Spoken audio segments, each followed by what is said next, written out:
Asia Siowo! Witajcie! Dziś pokażę Wam, jak zrobić gałązkę palmową z krapiny.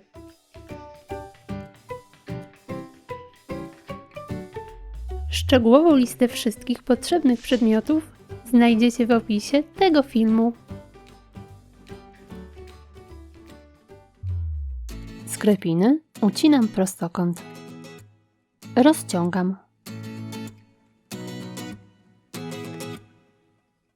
Pokrywam klejem do dekupażu i zostawiam do wyschnięcia.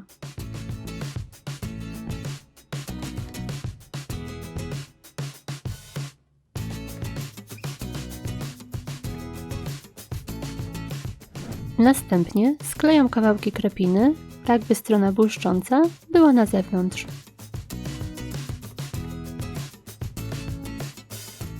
Wycinam liście.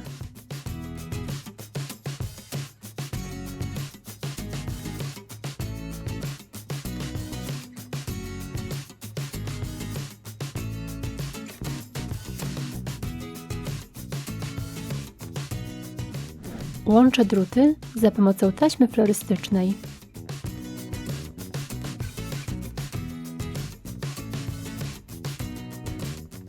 Zaczynam dodawać liście.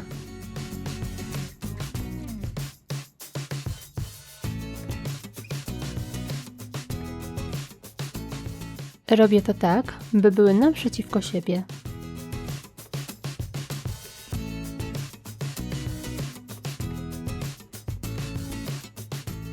Schodzę coraz niżej, kontynuując dodawanie liści.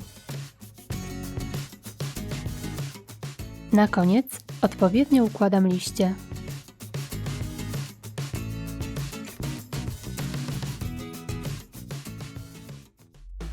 I gotowe! Takiej gałązki możecie użyć do zrobienia palmy wielkanocnej lub stroika. Na moim kanale znajdziecie kilka propozycji na wykonanie palm wielkanocnych. Zachęcam Was do subskrypcji mojego kanału. Pozdrawiam! Pa, pa!